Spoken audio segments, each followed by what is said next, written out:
সম্মানিত ভিউয়ার্স, আসসালামু আলাইকুম। এবার আমরা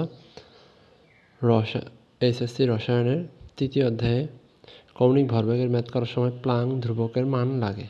আমরা প্লাঙ্কের ধ্রুবকের মানটা মুখস্থ না করে ক্যালকুলেটরের সাহায্যে বের করা শিখব। তাই সবাই মনোযোগ দেখো। প্রথমে আমাদের ক্যালকুলেটরের পেছনের অংশটা নিতে হবে। এখানে দেখতে হবে 06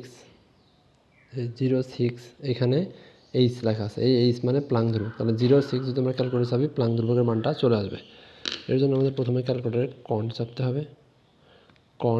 আমরা কন্ট চেপে নিছি। এবার আমরা চাপতে হবে 06।